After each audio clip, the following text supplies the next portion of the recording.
Lovely to be here this morning. My name's Danielle. I'm the Managing Director at the Sandbox Center. For those of you who aren't acquainted with the Sandbox, we're located in downtown Barrie and online. We're really committed to creating a better life through business. We do this by expanding networks, creating new connections, and developing clear paths to resources needed, as well as making the space for much needed conversations like today's. If you're interested in learning more, please check out sandboxcenter.com. We have an incredible group of leaders and organizations who each played an important role in making today's discussion happen. Thank you to our moderator and panelists who you're going to meet shortly, as well as our partners, RBC, Grant Thornton, Georgian College, and the Henry Bernick Entrepreneurship Center, Simcoe County, and Accelerate Her. I'd like to begin by introducing you to Sarah Bentham, the director at the Henry Bernick Entrepreneurship Center and founding partner of Accelerate Her. Sarah, I invite you to provide some opening remarks to set the stage for today's discussion.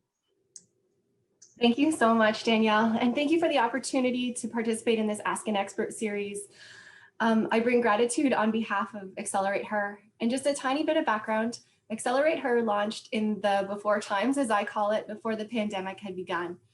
Before the group I see here was tasked with managing a completely different workload that included an increased level of care for others, unforeseen demands while balancing our regular day-to-day lives. Alongside the Sandbox Center, the town of Innisfil, and the city of Barrie, and the Henry Bernick Entrepreneurship Center, we took a good hard look at life for women entrepreneurs and realized that gaps existed in the supports they required and the type of support and funding and investment that they received, and also the mentorship that they could access from other women entrepreneurs, just to name a few of our findings. This research was based here in Simcoe County, and I also welcome those that have joined us from outside our region, and I believe that perhaps you have faced similar challenges. By launching Accelerate Her, this group has set out to make it right. And in our deep dive, we also found some really incredible things that we wanted to amplify and celebrate. Things like really strong women networking groups, multi-business collaborations and promotions, and wildly successful women business leaders and thought leaders across the region, which you're going to see today on our panel. Accelerate Her was built on 4 main pillars, and I'll just touch briefly on them. Accelerate Her support, which includes mentorship and growth coaches. Accelerate Her skills, which is workshops and boot camps, as some of you have attended. Accelerating Her network, offering peer groups and the ability to support focused events like this one. And finally, Accelerate Her story. And this component highlights and shares stories of women entrepreneurs in Central Ontario and ensures that these leaders are more visible. By showcasing the amazing things like what the women in this audience have accomplished and are setting out to do, other women, and maybe even most importantly, our youngest ones, will see themselves and aspire to lead in business and know that there's a place at the table for them. These are all housed under one roof at accelerateher.ca, and we'll send this in the follow-up. And I have to do a quick plug. Follow us on Facebook and Instagram. Look for Accelerate Her. The goal of the initiative is always to create space for conversations about our shared experiences in entrepreneurship and business. And sometimes it's tackling tough topics like imposter syndrome, burnout, or boundary setting, which I think is going to be really important. It exists to promote collaboration and encouraging each other and reducing isolation and the feeling that we're going at it all alone. We face some serious challenges in the now times, including job loss, and for many, the inability to work in the traditional sense. Accelerate Her now has an added responsibility to continue this conversation and address the disruption.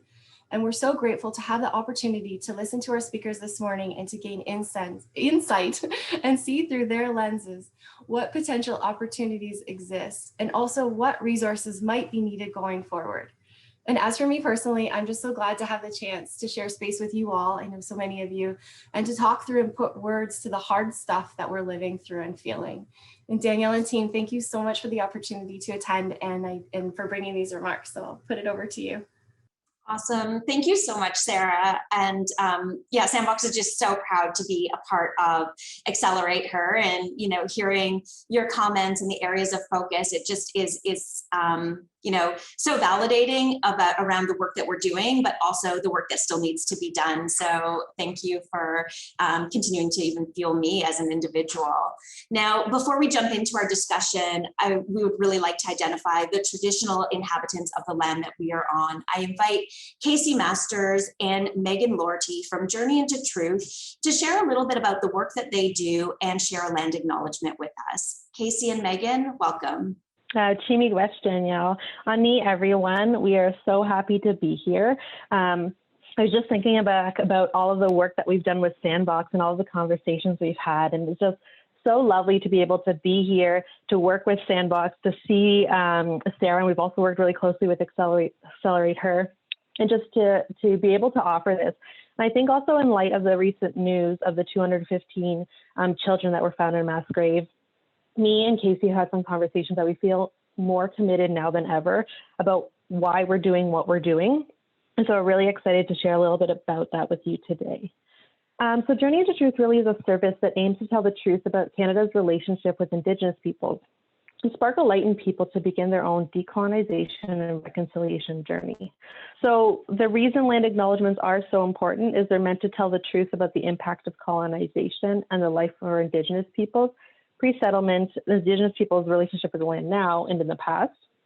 It's also a really great way to center decolonization and reconciliation in your day-to-day life. And it's a personalized statement of the value you place on decolonization and reconciliation. And with all that in mind, although land acknowledgements are so important, they're also a first step. They're a first step to move forward and to do more. So now I'm going to turn it over to Casey, but just before we do so, we also recognize that not everybody is in the Barrie area, and this particular acknowledgement is for the area. So we really encourage you to take a minute to think about whose land you're on and the communities that surround you, and how you as an occupant of the land can do your part in reconciliation and decolonization. So I'll hand it over to Casey. Miigwech, Megan, for that beautiful introduction to the land acknowledgement. Before I get started, I would like to share the land acknowledgement for where I am right now. And right now I am in the Robertson Huron Treaty Territory, which is the traditional territory of the Anishinaabe, specifically the Garden River and Batchewana First Nations, as well as Métis people. So this is now the land acknowledgement for the Barrie area.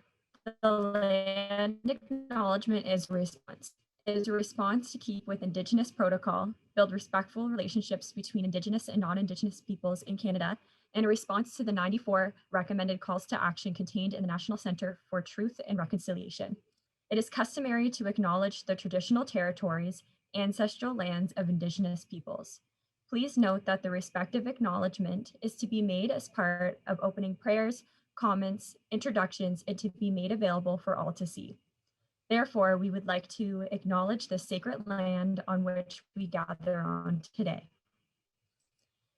This land has been the site for human activity for thousands of years and was previously Wendat territory, but this nation perished due to disease brought over by the settlers.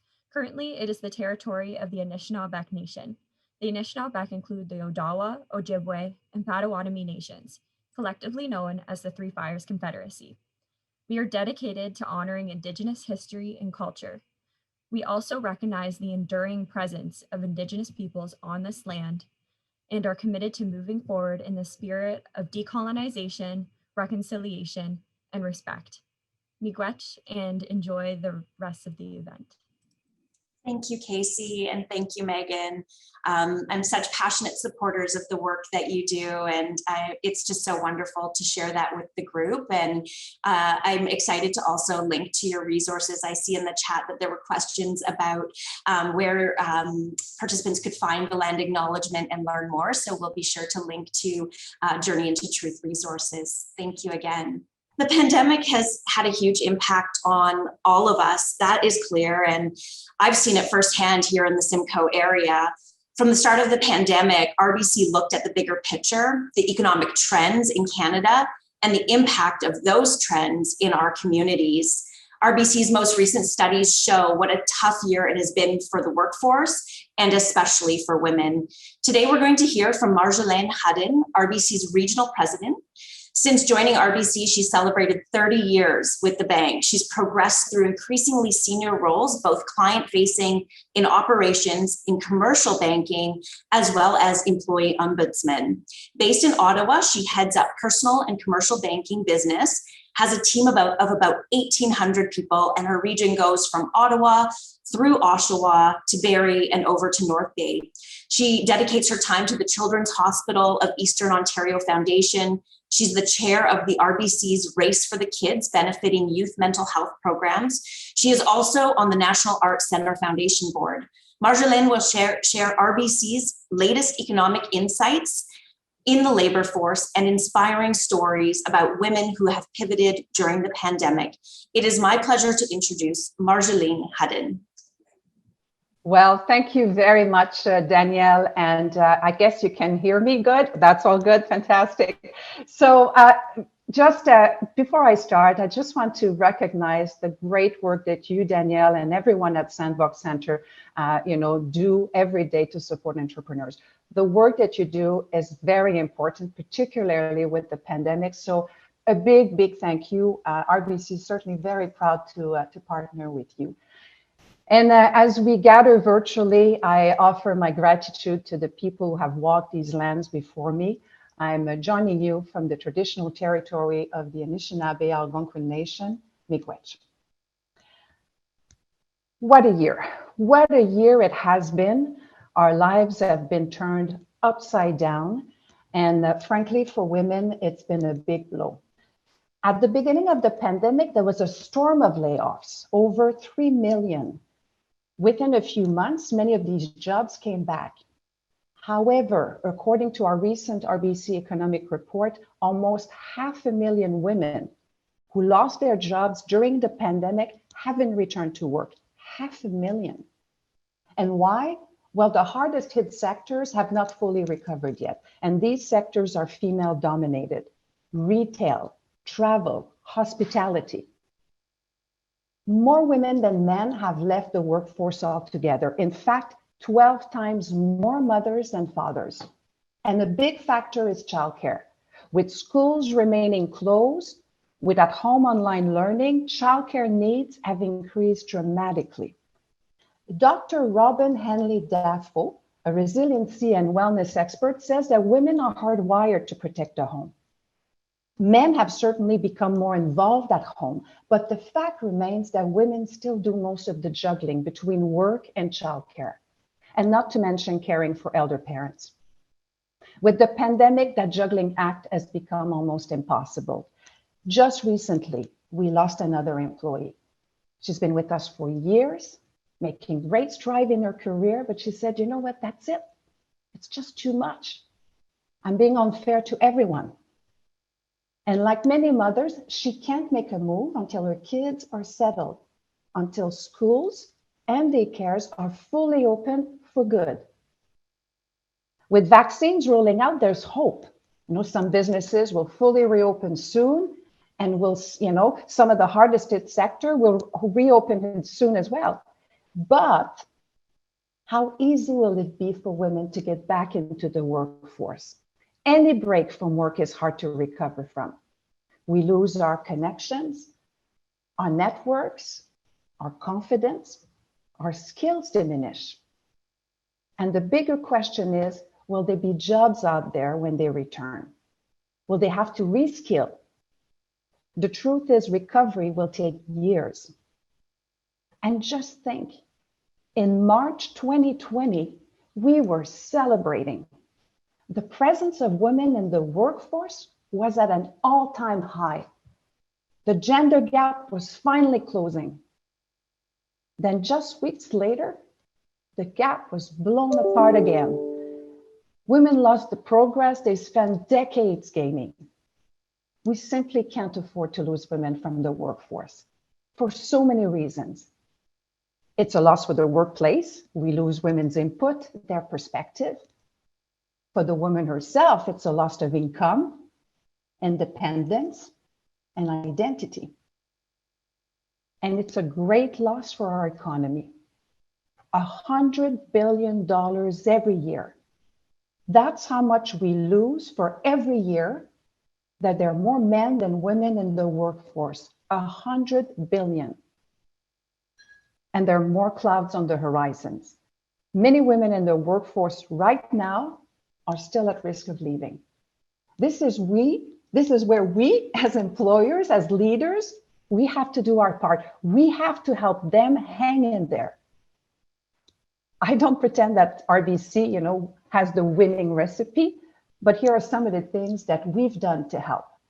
First of all, flexible work hours wherever possible, and paid leave to take care of kids. 30 days for parents and branches, most of whom are women. Also, allowing people to work from home whenever possible. We continue to enhance our mental health programs with more resources, seminars, and access to therapy. It's a recognition that we're all human. Every employer needs to do something, whatever they can. It makes good business sense. You can't have a healthy business without a healthy employees. And when you support your people, they remember. That builds trust. They'll stay with you. One thing that the pandemic has taught me is that listening is key. When we interact with our teams, we just need to slow down. Take the time to check in, to connect. Ask people how they're doing. See how they're truly doing. Unpeel that onion. And then listen. Now, let's look ahead. Let's look towards a recovery. How can employers help women come back to the workforce? I think it's time to think outside the box.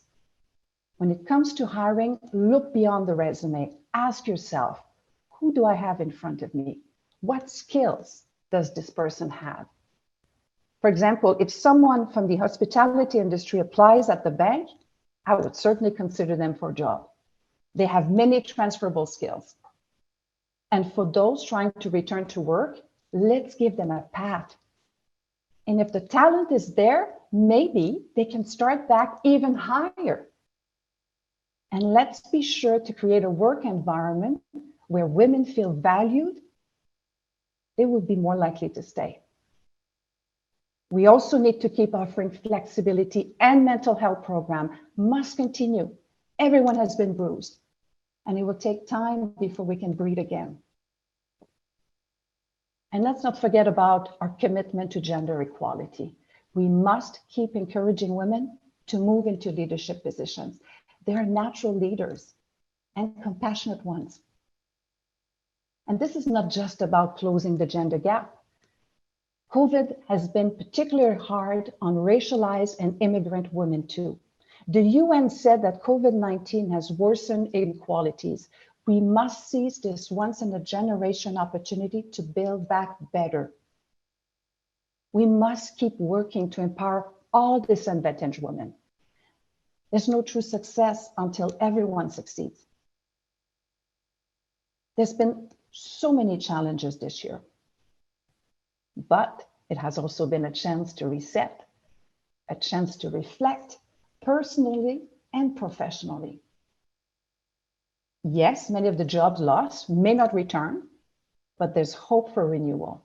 In fact, 35% of Canadian jobs were already headed for automation within the decade. That's what our report on Future of Work showed. The pandemic accelerated that trend and forced us to adapt faster. We will need to rethink, retrain, reskill, but women will benefit. Our research shows that women are well suited to the jobs of the future. They have the foundational skills, critical thinking, social awareness, problem solving. And for the other skills they need, they're already taking action.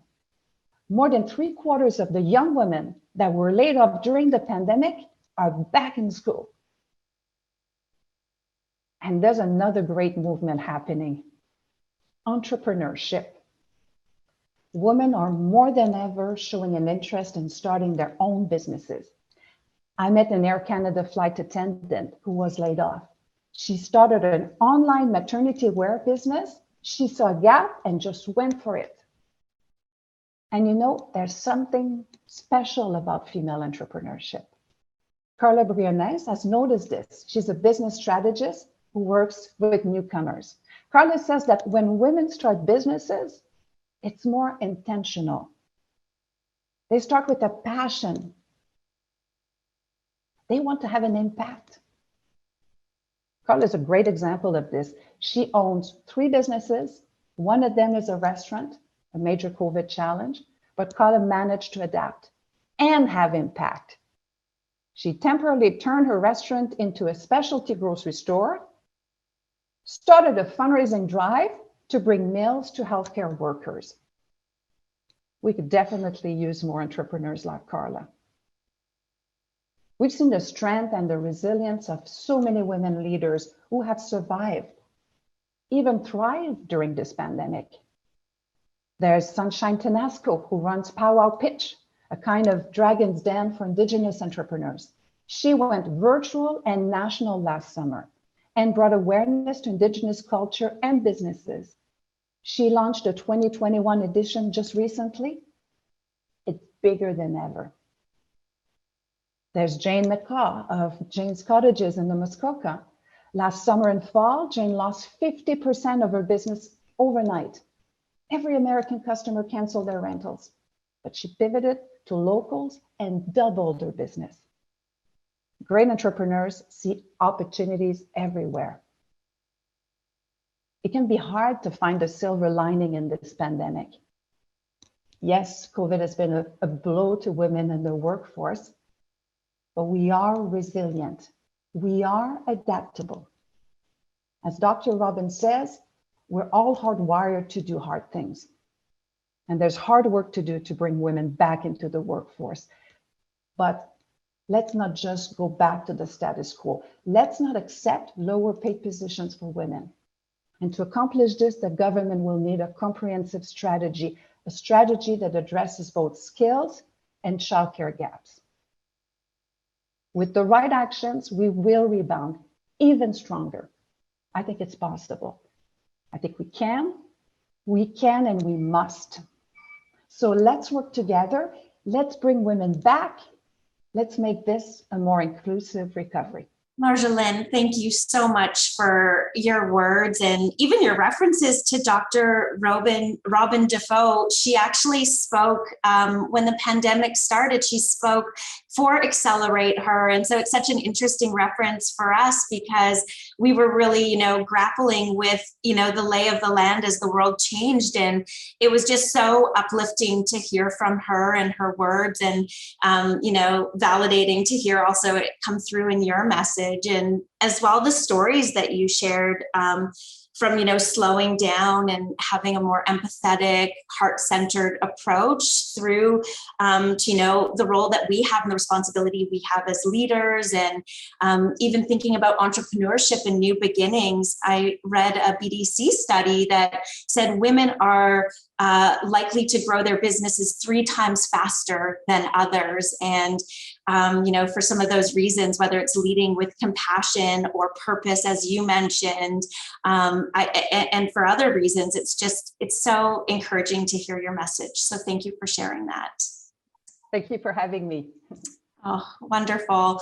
Well, now we're going to dive into further discussion where we're going to hear firsthand from some leaders that are local as well as span across Canada. So moderating today's discussion is Lisa Bertram.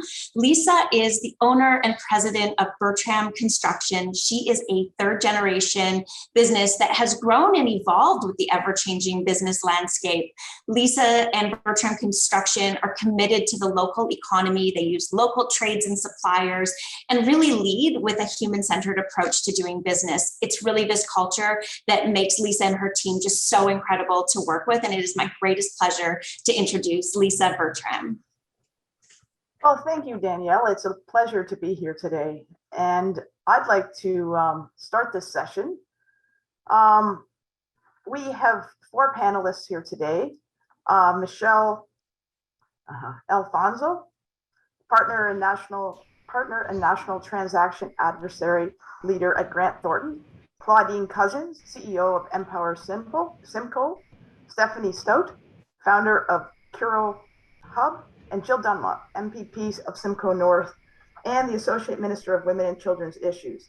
And if we could start with Michelle, please introduce yourself and share a bit about your career and experience as it relates to the pandemic.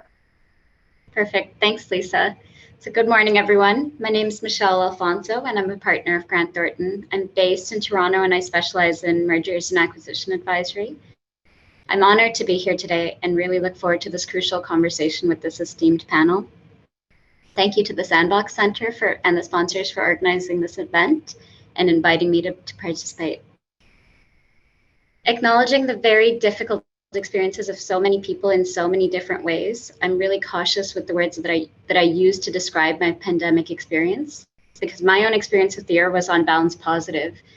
I've had a lot of positive wins this year. My baby boy being born in Feb 2020, 3 weeks before the shutdowns were announced. I watched my 7-year-old daughter grow up into an independent and avid reader and thrived, despite the on again, off again school year. I've enjoyed many family meals and the balance of working in close collaboration with my supportive husband, as we, like so many other parents, balanced all of the moving pieces of our lives. Despite my intention to take some time off with maternity leave, when the first shutdown happened, I came back to work part-time, primarily to ensure that my team had the support that they needed to feel safe and supported during the pandemic. With the policies of Grant Thornton, which created a safe and supportive environment for my team across the country, and for the incredible resilience, collaboration, team spirit that my own team showed through the pandemic, our team thrived. Somebody once told me that the best indicator of how your team was feeling was the personal successes in their lives. And so in that context, my own team did amazing. They bought houses, they got married, they had babies, and they thrived in so many ways that make me so proud. While we all had time to focus on family and being vital, all of us worked harder, stronger, more collaboratively than ever before to support each other. We worked nights, we did what we needed to do to be there and be collaborative. Everything that I talk about today will be kind of from the lens of my own role as a woman in business and mergers and acquisitions. But also, I would like to share some insights from Grant Thornton's Women in Business report, which has been a survey undertaken globally for the last 14 years and that we published in 2021 again. Thank you, Michelle. That was a great introduction. Claudine, can you give us an introduction, please? Tell us a little bit about yourself. Sure, Lisa. Thank you so much. I'm Claudine Cousins, and I am CEO of Empower Simcoe, and we are a nonprofit charitable organization. We are a essential services. So we have been on the front line of the pandemic since day one. We are one of the larger employers in Simcoe County. So there are over 600 employees here, and we have been, I would say, on the treadmill since day one. And it has been quite a journey, I would say. And it has been, my sincere pleasure to be leading this organization of phenomenal staff, people supported, and families. And it has been, I call it a team effort. Yes, I may have been the CEO, I may be the CEO, but I can tell you it definitely hasn't been because of me. It has been because of the team, why we have been able to get through this. And, I consider myself really a scholar practitioner. I am always learning, and it's because of that why I have been able to get through this. I am a community change maker and teach part-time at Georgian College, and all of those various pieces have enabled me to do what I do. I have a huge passion for social justice issues, and I advocate for those who can't advocate for themselves. And, I consider it my responsibility to speak out and advocate for equity, diversity, and inclusion. And one of those areas that I'm passionate about is championing women issues and for people of color, and for Indigenous peoples as well, individuals who are marginalized, who are on the cusp of being unseen. So that is where I find myself, and I do this through events such as this, presentations and other opportunities. So the pandemic has had a big impact on our organization. And I find that through opportunities that the Sandbox, which has become a fantastic partner, not just with Empower Simcoe, but with the community, that I've been able to voice some of the ways that we can collectively as a community share our knowledge and our actions in order for us to create that safety and well-being for not just Empower Simcoe, but for our community at large. So I recognize the significant impact the pandemic has had on women, especially those who are low-wage earners, on racialized communities, and with which also the disproportionately higher rates of COVID infection and deaths in large urban ethno-cultural diverse neighborhoods. So I absolutely welcome the opportunity to have this conversation and to hear from everyone who are here and to be able to contribute to the discussion today. So thank you. Thank you very much, Claudine. It's lovely to have you here. Stephanie, welcome. Hi, good morning. Thank you. So my name is Stephanie, and I'm the founder of Curio Exploration Hub.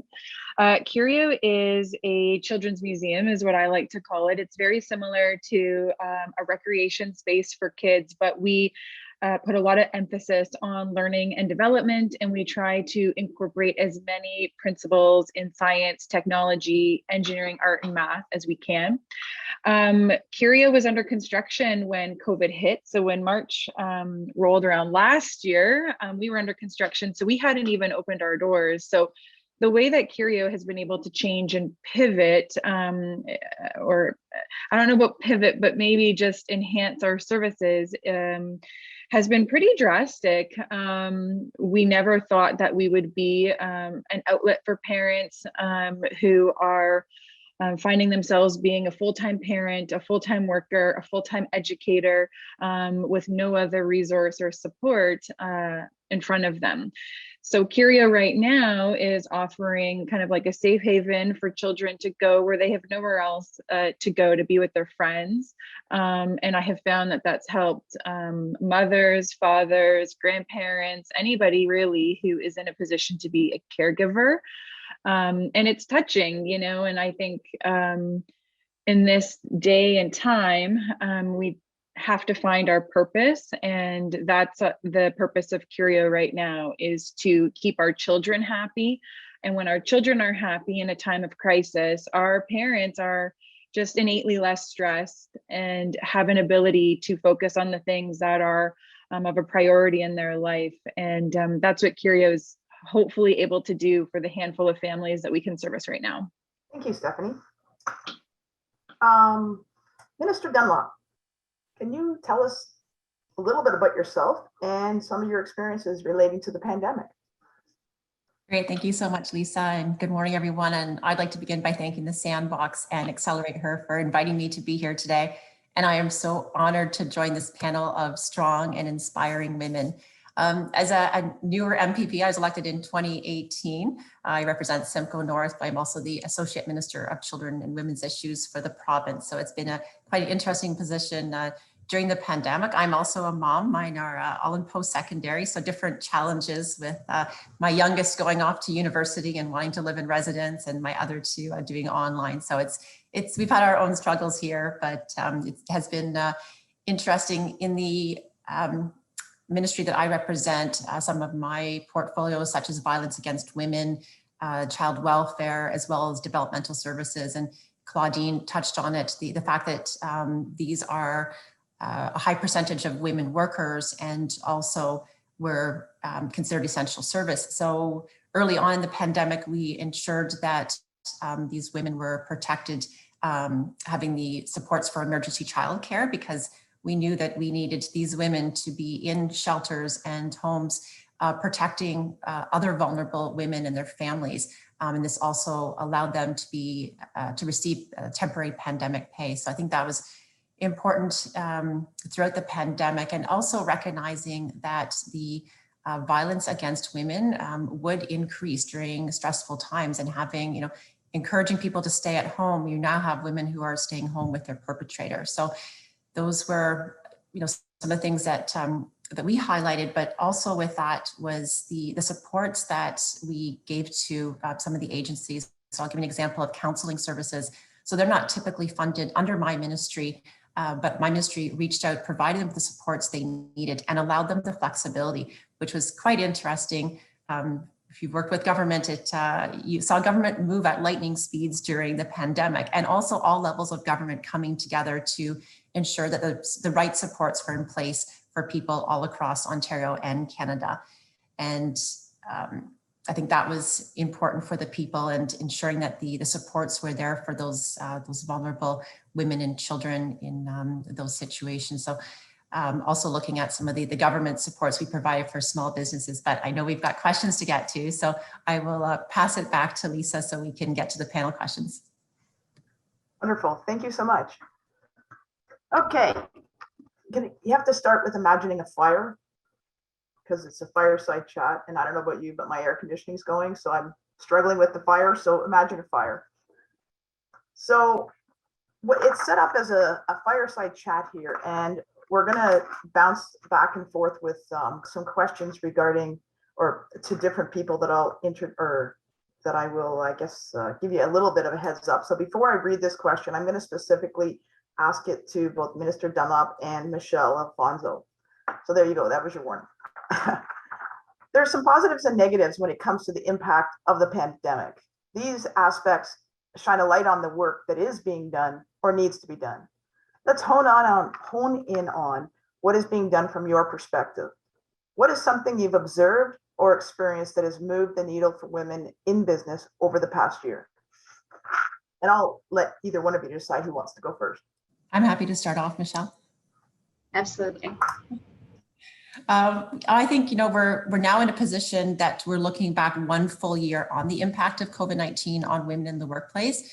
So we know that women have been disproportionately impacted by the pandemic due to their overrepresentation in the worst affected sectors. So things like hospitality, tourism. So areas that it will take a long time before they're ever back to 100%. So I think it's, really important that women also represent the majority of workers in education and childcare, which we know are vital to supporting families and parents as they return to work. So once these realities became apparent, we knew that we couldn't allow years of progress on women's empowerment to be undone.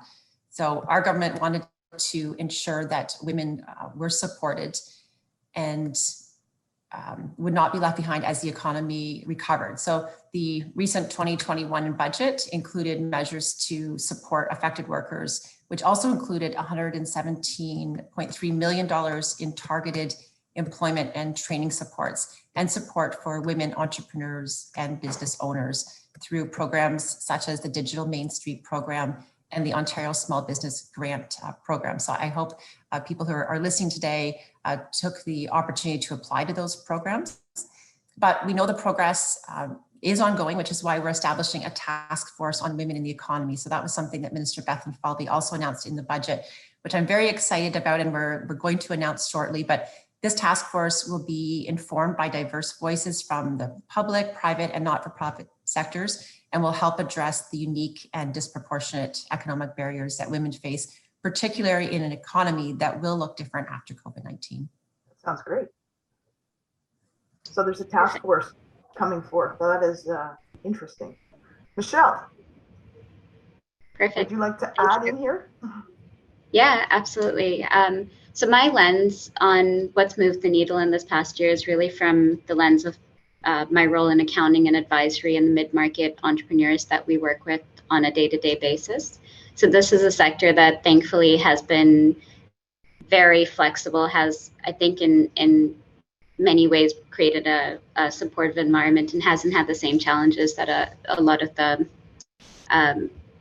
sectors that have been hardest hit have had to experience. So in my view of the world, there have been many things that have moved the needle for women in business, but I'll share 3 things that have been hugely influential in my own experiences.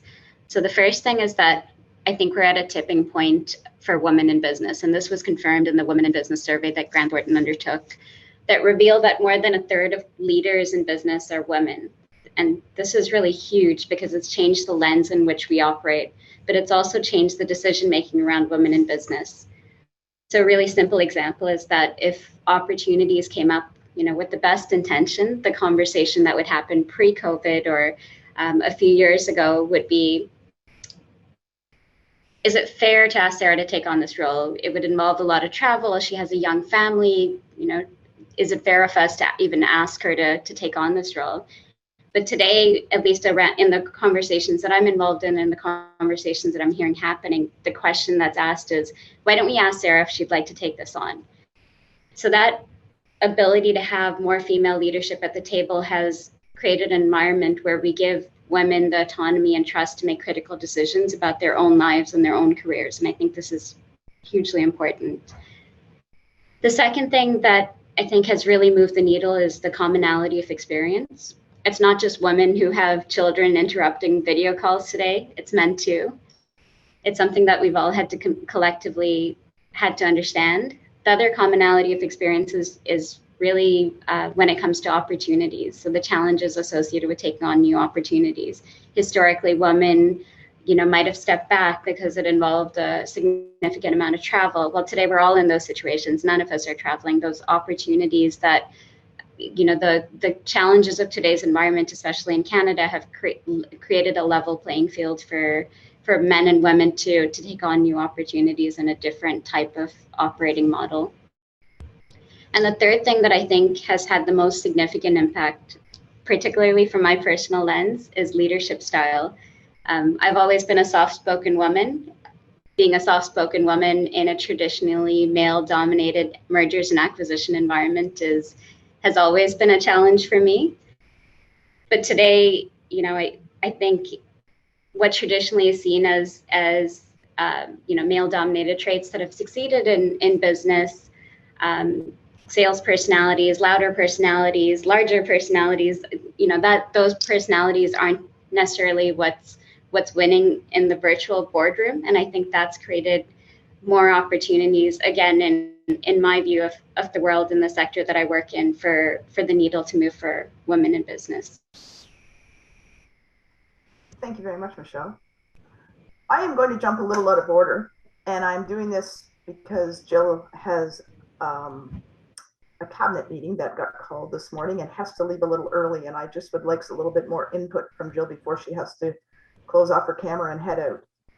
So the next question is for both Claudine and Minister Dunlop, and we'll ask Minister Dunlop to answer first because I think we have 5 minutes left. Do you have any thoughts on what can be done to improve labor market outcomes of the pandemic for the lower wage women, the immigrant women, and the others that shared in Marjolaine's presentation? Well, thank you, Lisa, and thank you, Marjolaine, for your presentation. And it was great to hear the work that RBC is doing to make the workplace more inclusive for women. You mentioned one of your statements was you can't have a healthy business without healthy employees. And that was something that our Minister of Finance also says, is you can't have a healthy economy without healthy people. So true. But, while we live in a province that values inclusion and equal opportunity, we know that women and girls in Ontario still face many barriers. Women remain underrepresented in political and corporate leadership and in some key areas of the economy, such as in skilled trades. And Lisa, you would know that firsthand. The finance and capital market sector and engineering. And we know that Indigenous women, racialized women, immigrant women, and women living with disabilities tend to experience even greater barriers. In the recent budget, Ontario announced an investment of $5 million in the Women's Economic Security Program. So this is a program that's delivered directly through my ministry, and it supports the delivery of skills training, employment assistance, skilled trade apprenticeships, entrepreneurship training, and then also the wraparound supports to help low-income women gain the knowledge and skills and experience to transition to the labor market successfully. So these are specific women programs. We also invest $2.2 million in another program called the Investing in Women's Futures Programs.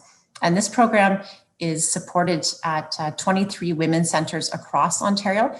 And they provide, again, a wide range of services such as employment assistance, counseling and service navigation support. And this is to help women who experience multiple barriers to participate more fully in the economy and society. So unique programs that I've had the opportunity to travel across the province when it was safe to do so, and can't wait to do so soon, to visit some of these programs and meet the women who have been part of it. And those wraparound supports are so important, but offering the training to get women back on their feet into good paying jobs like the skilled trades, because we recognize women are underrepresented in those areas, but they're good paying jobs that have opportunities for future experiences. So providing those wraparound supports and training are quite important to ensuring that women have full participation in the economy. Well, that is great news. And I'm actually going to take a second here before I hand it over to Claudine to say thank you for that, because I can't find women to work in the trades. I can't find women carpenters. I can't find women laborers. And I would love it if, through some of the investment that the Ontario government is putting into young women to potentially go into the trades, if it could actually help some of the problems that we are having within the trades. I'm a woman-owned business that wants specifically to hire women and can't find them. So maybe we can actually use some of the losses that we've suffered over the past year of women losing some of the retail jobs and or server jobs, and they can actually be retrained and have an opportunity to make more money and work for good companies like Bertram Construction. So Jill, throw the money that way at the training and I'll hire them. Completely agree. And I will keep you in mind, because I talk to lots of young women who are graduating from programs and looking for opportunities. And what, I always encourage them to leave the city too, right? There's a great area that we live in that there is jobs waiting for them. Okay. And I respect the fact that you have to leave. So I'm going to ask the same question back to Claudine. Would you like me to repeat the question, or are you good, Claudine? No, I think I'm good, Lisa. And, Lisa, I'm a big supporter of the trades. I work for the Ministry of Training, Colleges and Universities, and worked for apprenticeship for a long time, and was very committed to women in skilled trades for a long time. And I so agree with you. There's a lot more that I think that we can do to promote and encourage women in skills trades, and to help them understand the value of working in the skilled trades, and how much that is such a good job and career for women. Your question is a really good one. The recession or the pandemic has really impacted women in almost a cumulative way. We've seen the labor force impact on women, because the jobs that women have, it's usually lower paying jobs, and the pandemic, as in any type of recession or recessionary impact, usually hits men first, but women entering the workforce help to make up the impact of lost income for their families. But for me, when I think about what can be done, from whether it's from a government, when I think about women entrepreneurs who are some of the biggest backbones of our economy, I would like to see some, specific subsidies targeting that those groups that are focused on helping those businesses to access subsidies and loans specific to those businesses to help them survive. The retraining that is critical to them getting back on their feet and transitioning, whether it is into a new career path, such as apprenticeship or such as the skilled trades, which is so important. Also, I think the promise of a national childcare is so critical at this stage. We know that women are held back because the concern around childcare has held them back in so many ways. We heard from Michelle that talked about, the conversation around whether Women are even brought to the table around a promotion or a new opportunity because the perception is, well, you know, they're not even going to consider it because they can't travel, or they can't do this, or they can't do that because of childcare, as if only women have children. Go figure. You know, that is something that never ceased to amaze me. And I think that, you know, equal pay, people, equal pay. You know, we forget that women are doing some of the same jobs as men, yet they continue to fall behind in terms of how much they're being paid. We continue to have this disparity between the pay for women and men, and that needs to be given some consideration for how we move forward in helping to narrow the gap between women and men. And then a huge focus on our girls who are coming into the system. They are seeing what's happening, and they need to feel that there is an opportunity for them to also move into their career in a way that is strengthened through whether it's education and through mentorship that helps them to really get a solid grounding in their careers. So I think, you know, in those areas, then we can see some real progress. Thank you, Claudine. Okay, the next question is going to be directed to, again, Claudine and Stephanie. So now let's expand on what work needs to be done. This can be from your observations or lived experience. What needs to be done to improve opportunities for women in business as we move ahead or move into this year ahead? Stephanie, we'll start with you. Sure, yeah, thank you, Lisa. To piggyback a little bit on Claudine as well as yourself, I mean, I'm kind of looking at it from a perspective of our youth. You know, we hosted a workshop at Curio last week, and it was all about construction and tools and building, and we had 30 kids, half were boys, half were girls. And that was amazing. You know, it's amazing to bring in our community experts at the child level so that we can start getting to our kiddos when they're young and passionate. And when they see a woman who's running a business, they see a woman who's being a mentor, they see a woman who's a leader, boys and girls can benefit from that outlook at our world. And I think for me, that's the biggest thing that I'm trying to do is provide opportunities for the children, and that will trickle down to the family at large, and hopefully provide opportunities for young girls and young boys. You know, we're doing sewing classes and there's boys signed up, and there's no gender division. It's more about inclusion and opportunity and seeing our inspired community so that our young people will feel that. They'll feel that energy, they'll feel that love, they'll feel that passion, and it won't even be in their mind that there are divisions between our gender. And I think that's one of the best ways to, for me personally, to contribute to some of the gaps that we see today. And, you know, Lisa, like bringing someone like yourself in and talking to kids, I think is a really great way to do that. And then being able to support a family who, especially right now, has their children at home.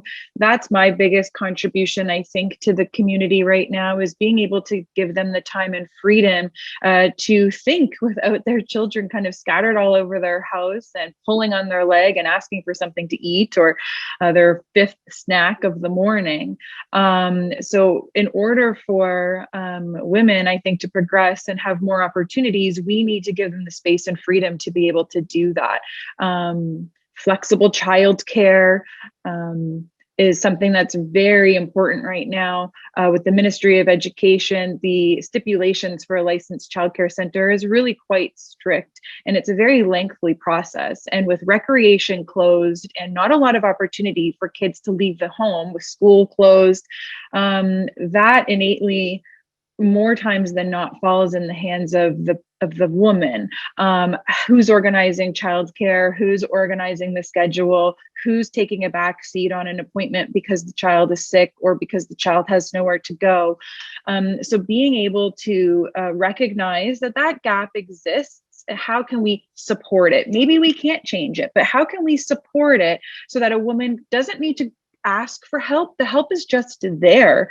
They have somewhere to take their child so that they can go to work. They have recreation available. And I understand that we're in a pandemic, so things are different, but there are still ways to have our kids out of the house in a safe manner. So I think if we could look at those two ways in our community to enhance childcare and then also open the eyes of our youth and take the division of gender right out of their mindset from this young age, we'll see the benefits of that in years to come. That is wonderful. Thank you. Claudine, can you add to this? Yeah, I'm thinking about this from the lens of Empower Simcoe. So as an employer, as a result of the pandemic, I think about women who are on track to move up the ladder into a higher level position, whether it's a management position or another leadership position within the organization. They will likely suffer some setbacks. We heard this right at the beginning from our keynote, that this will likely happen. And, this is usually based on gender biases that are usually common during an economic setback. One research from the Canadian Women's Chamber of Commerce and the Dream Legacy Foundation 2020 says around 61% of women entrepreneurs experienced negative impacts from the pandemic, including loss of contracts, customers, or clients due to childcare issues. And that's huge, when you're thinking about your business as an entrepreneur, that can cripple your business, that can set you right back. So for me, as a CEO of a business and an influencer within other businesses who I have an opportunity to talk to and do events such as this, I think it's really critical for us to really look at what the government has proposed around childcare, to hold their feet to the fire, make sure this does come to fruition, and because we've been waiting a long time for this, and we want that to come to fruition because we want to support our women within the workplace and our entrepreneurial women who need that support. We also want to make sure that as an organization and as leaders within our organization, we play a crucial role in helping women to return or stay in the workforce, and that they return seamlessly within the workforce, that they don't have to fight to get back to where they were. They don't have to be, stressed by the fact that they're coming back to the workforce and have to beg to get back to where they were, or have to fight to get to the next level within the work, by accommodating them, by helping to listen, by helping to make sure that we can help them balance their work and their family life.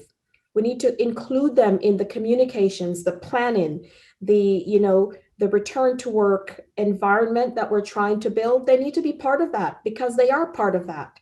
And the success of any organization is making sure that we're transparent and inclusive of all of that. We also need to do some of the big structural things that becomes barriers for all of our employees. Look at our policies. Some of our policies are so yesterday, right? They are so pre-pandemic, pre-everything. They are things that we hold on to like they're money in the bank. And we say, well, the policy says, well, you know what? Those policies really need to be thrown out the door and reimagined. We need to look at them and say, are these policies serving us in the best way from a person or a people-centered way? And think about how we can improve those policies to move us forward in a way that helps us to bring women back into the workforce and make it in a way that the organization can move forward in a productive and successful way. Well, thank you, Claudine. I think you had some really good points. We are leaving the one section of our fireside chat and going into a question and answer section. So the first question, and it's going to be open to anyone on the panel. Employment for women has been the most significantly impacted, or has been most significantly impacted this last year, given the impact of COVID. And sectors of the economy most impacted are where women predominantly work, along with family responsibilities. Has your organization created a window of opportunity for women? And I know some people have already answered this, but maybe let's speak. Anybody else? Lisa, I'm happy to jump in if Please. Okay. So I think what Grant Thornton has done and what our team has done is really create a culture of trust and openness. You know, back to my example of asking women, do you want to take on this responsibility, and giving them control over their own choices. I think that's been a really important part of how we've created opportunity within our organization for women, is that culture of trust, openness, collaboration. And one of the really important things that happened was we created a safe space. So at the start of the pandemic, we committed to our teams that we weren't going to have any layoffs. And so we said, we'll all be in this together. We'll work our way through this. And that was a really important part of creating a safe space for women to not only have the authority to make decisions about what was going to happen for them, but for everyone to realize we were in this together. And I think the other thing that was really important was holding space. So as women were making different choices about their lives, not only making sure that they had job security if they needed to leave, and I'm specifically in my particular team thinking about maternity leave, you know, giving people space to not only step away when they needed to for maternity leave and to be mothers and to make those choices for themselves, but making sure that we weren't just holding their jobs, but holding their roles on their team, so that before they left, working with them, as Claudine said, including them in the communication and planning for those gaps that were going to occur, so that we could figure out, how do we keep the ball moving for you, so that when you come back, the ball is further ahead and you can pick it up and keep running, and instead of, you know, I'm going to put this ball down here, walk away and come back and pick it up where I left it. You know, how do you keep the ball moving, and making sure we engaged our colleagues who had to step away in those conversations to how do we move the ball to where you need it to be, so that when you come back, you're taking it further. I think those things were really important within the context of my firm. Thank you. And I'm actually going to jump in here. I don't know if I'm allowed or not, but hey, if they put me in charge, I'll do whatever I want. At Birchman Construction, we did similar things in the sense, and we did different things for different people, whatever was needed. One of the women that works for us needed to be home, and her particular job function was not available to be done from home. She was available for a call, but that was about it. And we kept her employed. We kept her full pay and at home. And when she was able to come back to work, she was able to come back to work. Other people, we've gone flexibility. Anybody who can possibly work from home is working from home, but we've been very flexible, even with mental health. If some people actually didn't do very well from home, and if we have 12 empty offices at the office and only 2 people working from there, it's okay to bring a third in. It's not ideal, and we have to follow safe practices, but we work that way. And the other thing we did, similar to yourself, we did the commitment to not lay off. And that's something in construction, but it actually gave a bit of a peace of mind for people. We did flex hours as well as flex time in general. Like, so some people didn't have with workload, some of them were reduced. If their workload was reduced to 60%, you know, we offered them at least 80% pay. And so, and complete flexibility on those 60% hours. And they could pick and choose what worked best for their family as far as days worked or evenings or whatever was best for them. So, and we recognized that it was often 1 or 2 family members going through this. Some people were unemployed, some people weren't, like from the partners. And so flexibility across the board. And I can tell you, we have excellent retention, and I think we will have for a long time. So I'll jump into the next question. There is a couple of questions specifically for Jill, and because Jill's had to leave, we're going to skip over those questions, but we're going to send them off to her and hopefully get them answered. This is open to the panel. What are your views on enhanced working practices that will benefit women career trajectories long-term and with career succession? I'm not sure exactly what's meant by that, so Stephanie, jump in. Well, I was just kind of thinking that opportunities like this, where we have the ability to empower women and support women and provide them with confidence, safety, and the space and freedom to talk about challenges, talk about fears. As an entrepreneur, I'm not employing a lot of people right now. I have 4 staff members coming into the summer, which is wonderful. And I'm so grateful that I can provide those opportunities. But for me as a female entrepreneur who I hope to be able to move my company forward, I'm looking for support. I'm looking for a supportive community that is flexible and adaptable and allows me to call them at 8 o'clock at night, because that's when the kids are quiet, or has this roundtable discussion where you feel inspired by other leaders. I think being able to make space for others is always very difficult when you're running a company, when you're an entrepreneur, but understanding the importance of making space for others is so critical. And I hope that we all, continue to try to find the time to do that, to be a mentor, to be a mentee, and to kind of give each other that island. When you're an entrepreneur on your own without a big staff, without a partner, you feel lonely. And so if you could take away some loneliness from another woman in business, then I think that alone will help them with their leadership skills, will help give them confidence, will help give them space. It's very similar to motherhood. Your newborn comes along and you think you're the only one who cries at 3 o'clock in the morning watching Netflix, but you're not. And in entrepreneurship and in business, I feel like those same fears exist, where if you talk about it, are you going to be looked at as less of a leader? No, you're not. You're going to be looked at with strength and power. So creating these environments that give women the opportunity to talk, I think is really important. Stephanie, I agree with you. I consider it almost like it takes a village in this regard. It's the same mentality that I take what you've said and that I apply to this question.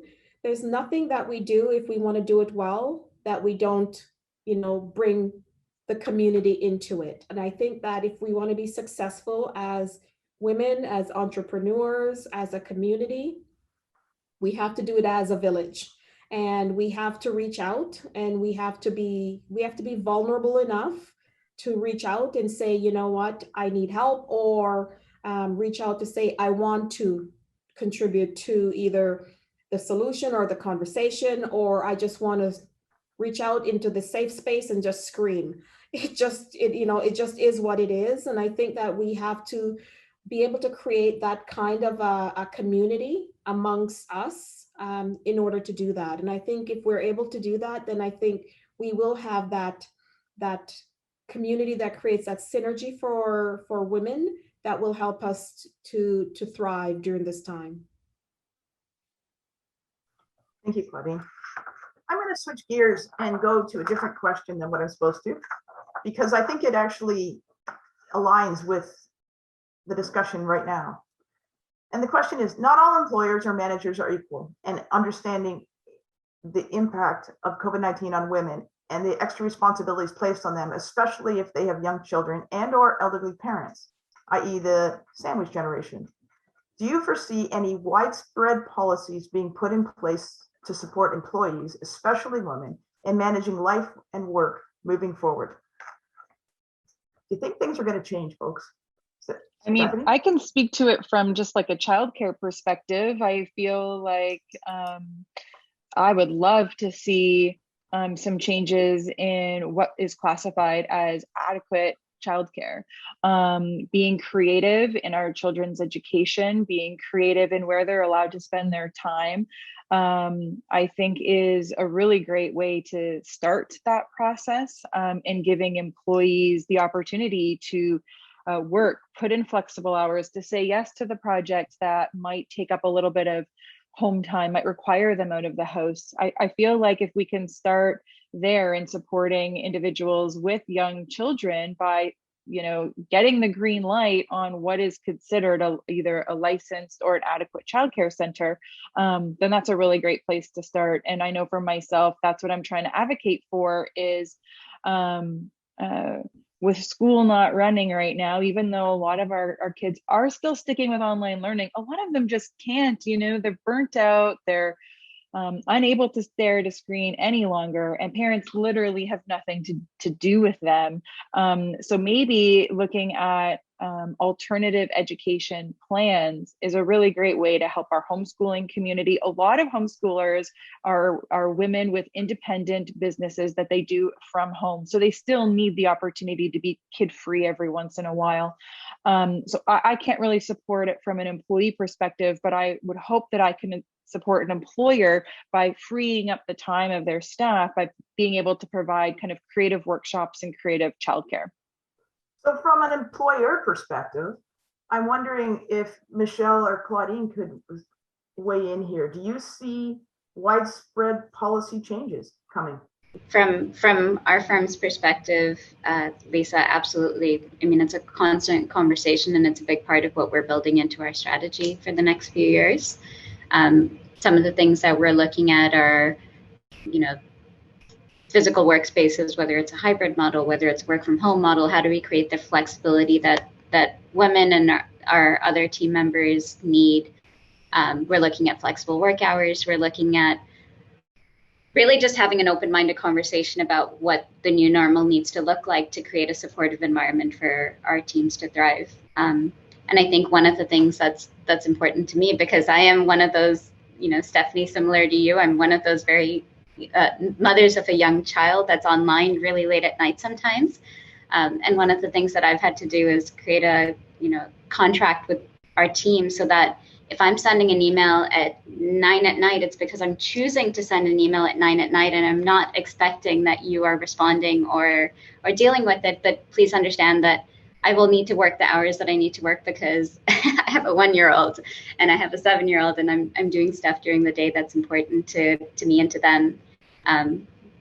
But that doesn't create expectations for you. And I think we need to have that, like a culture of conversations around that.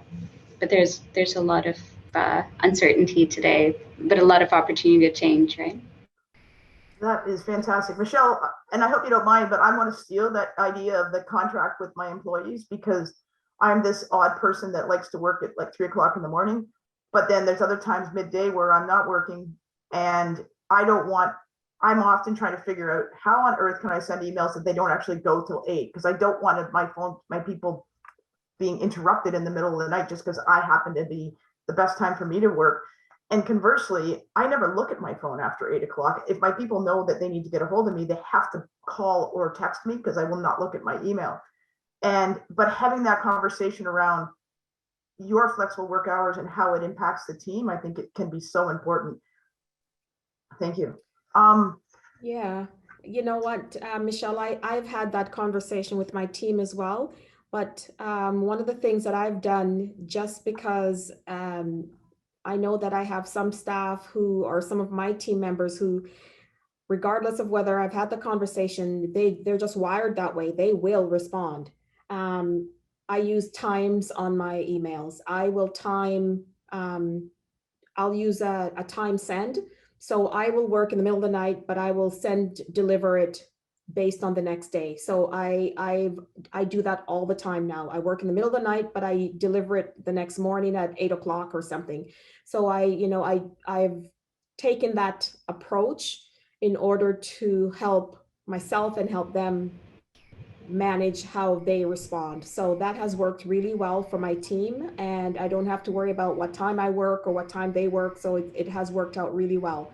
So try that approach. That might work for you. I'd like to say something to that, because I've had that conversation with some of my team members, and I think part of the problem is that a lot of my team members have young children themselves. So at 8 o'clock in the morning, they're getting their kids ready for school. So sending an email first thing in the morning doesn't necessarily work for their mental health. So I think it's a individual. It's the time. You have to figure out your time. I know my team, and I figure out the time that works for them, and I set it based on individual time. Absolutely. Yeah, that's right. Yes, absolutely. So in terms of the policies that we're putting in place, I think that we would miss the opportunity not to learn from what COVID has taught us. I think that as organizations, if we just revert back to business as usual, we will not have learned anything, and that would be quite unfortunate. We could easily say, okay, we're all vaccinated, let's go back. And, whatever we have experienced as businesses, the best thing we can do is to reflect and learn and move forward. And one of the things that we definitely will be, and we've already started to do this because we are already in the planning phase, we are definitely doing a hybrid approach. And what I look at for my staff is, I don't care how you do your work. Here's the expectation. Here are your timelines. Do your work, and I think that a hybrid model, whatever way it occurs, that's what's important. So in terms of policies, we are definitely looking at policies. One of the things that I want to put on the table is, the United Nations have a policy brief out right now. It's about women, and they've identified 3 key priorities that they believe will have meaningful impact on the rights of girls and women.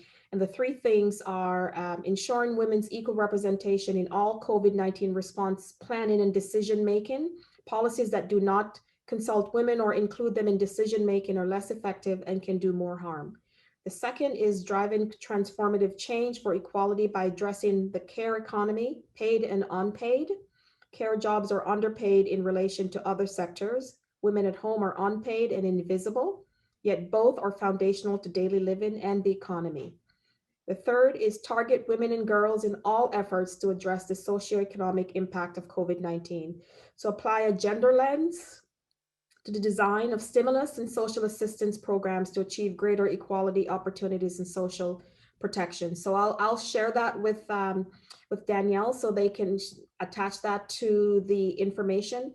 But from Empower Simcoe's perspective, absolutely everything's on the table, and nothing that we do will be done without our staff chiming in. Their participation, their words, their acceptance in our policies, in how we move forward, will be key to how we take the next steps. And I think organizations who believe that their employees are important to their success will hopefully do the same. So that is how we will be moving forward. Well said, Claudine. Well said. This next question is interesting. In our new flexible work environment, we often address boundaries on the employer side, but how do we navigate boundaries with partners and family that did not have the opportunity nor understand this flexible work option? Now, they've actually said they'd love Lisa's thoughts on this, but I don't know the answer, so I actually have to think. Does anybody have, my home situation is probably the best it could have been in this COVID last year and a half, in the sense that my kids are either in post-secondary school, live out of province and can't get home, or have recently graduated and are working on their own. So I'm a supportive parent from afar, and I haven't had to juggle as much at the home front. At the same time, I've had the privilege just at the start of this to move to our permanent move to our cottage, which was already pre-planned pre-COVID, and have a wonderful beach to walk on every day. So my home life is beyond amazing for living out COVID. And I recognize that I am extremely privileged in that. And so we don't have the same kind of issues that I can't answer it, but I'm sure there's other people on the call here that can answer this at a lot easier, like as to how do you navigate the home life with flex hours and such. Lisa, I am really crappy working from home. I have 2 children, and one is full-time in the workforce, and one goes to university at Lakehead and goes to university online. And I'm the most cranky person at home, and they kicked me out from the very beginning. They told me that I need to go back to work. And the great thing is we have so many administrative offices across Simcoe County and the buildings are empty practically. So I've been able to, I'm in the office now and I'm able to work in the office because I am just not good working from home. I can, but I don't like it. I just don't like it. I prefer to work in the office. So I come in the office and when I'm at home, I'm walking around talking to myself going, I really hate this. I really hate this. So my children have kicked me out, and my daughter is one that she does not like working from, doing school from home. She has a really hard time. She is challenged by it. She doesn't like the staring at a screen and that direction. And my son is the opposite, loves working from home, would love for his employer to say, work from home for the rest of your life, which will not happen. He's a civil engineer, so he needs to be out and about and doing things. And challenging the system to say, well, I can work from home some of the times because I do reports. Why can't I do it from home? Why do I need to be in the office? Why can't you let me do? So he's challenging and bucking the system, whereas my daughter is ready to go back out. So, you know, the push-pull between all of the expectations between them and myself is interesting because I can see the differences between employers through them. And it's really interesting because you can see some of the rigidity in some employers through what they're going through. And it's quite challenging. So I stay out of it and, you know, say to them, you know, here's what we're doing at our workplace. Maybe you can bring that as an option to your workplace and see how that works. But it's interesting to see the differences in workplaces. Yes, it sure is. You know, I've been involved for about 15 years with a personal advisory group, which is a number of family businesses that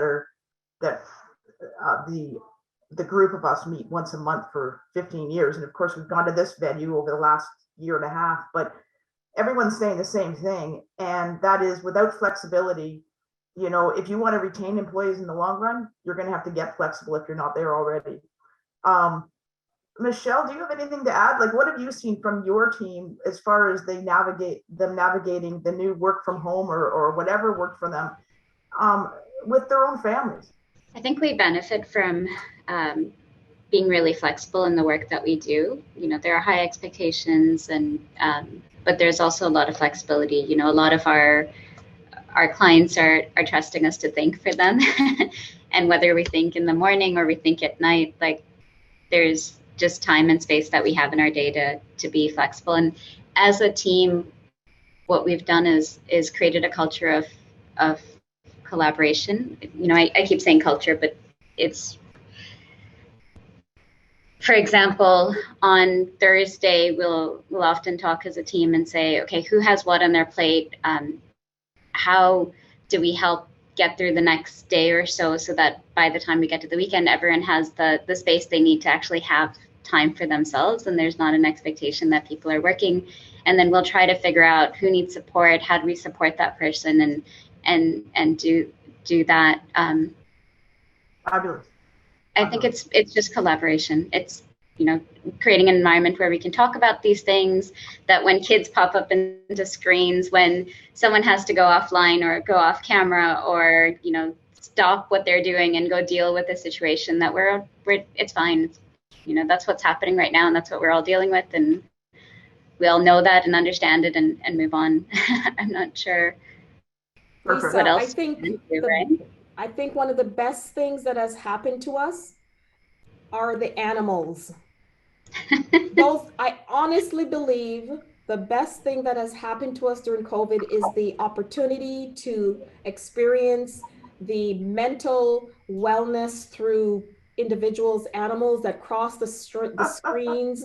Honestly, I love when the cats and the dogs and the various animals come across, because it makes you smile. It you know, it just brings a different sense of you know, relaxedness and de-stressing, that at one time, if that was to happen, or even a child coming across the screen, if at previous to COVID, it would be like, oh my gosh, did that just happen? That is so faux pas, you know, that should never happen. That is so unprofessional. That is so so this, so that.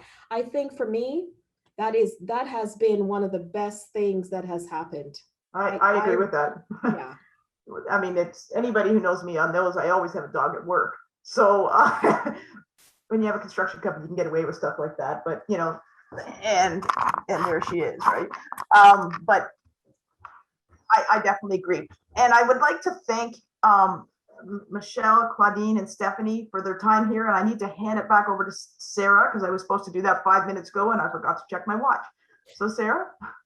Awesome. Oh my goodness, Lisa, you are such a natural. And I know I saw you moderate a conversation a few years ago, and I just love your like authentic and real approach to the conversation. And you really just brought that forward today. So thank you so much for being you and just for stewarding this conversation. You were amazing. Oh, thank you. You're making me blush. And we love the animals, Claudine. I couldn't agree more. Lisa, so I just have to ask, what's your dog's name? Her name is Mccaw. Well, Amika is her formal name, but Mccaw, yeah. And she's very tired, but looks things. A good 45-minute beach run this morning causes a quiet dog. Oh, so amazing. And it makes my heart sing, and it makes me think of what, Marjolaine said earlier about, having that heart-centered approach and leading with empathy and just seeing, like today, I know it was the headline was a window of opportunity, but a window into each other's lives. And you all shared that through your lived experiences. Michelle, Claudine, Stephanie, thank you. I know Jill had to leave, but a thank you to her as well for sharing those lived experiences through, you as individuals, through your role as leaders, and just your authenticity of the conversation. It's so appreciated. A huge thank you to all of the partners that made today happen. Simcoe County and the Ask an Expert series, Accelerate Her, Henry Burdick Entrepreneurship Center in Georgian College, Grant Thornton, RBC, and for all of you who joined us in today's conversation. We'll be sending a post-event email to attendees where you'll have access to some of the resources that were referenced, as well as connections to continue this conversation. And I just am so grateful to have shared this with you all. So thank you for being here. And I look forward to hopefully seeing you again in the future in person. But until then, of course, we will see you at our next online session. Thank you so much and be well.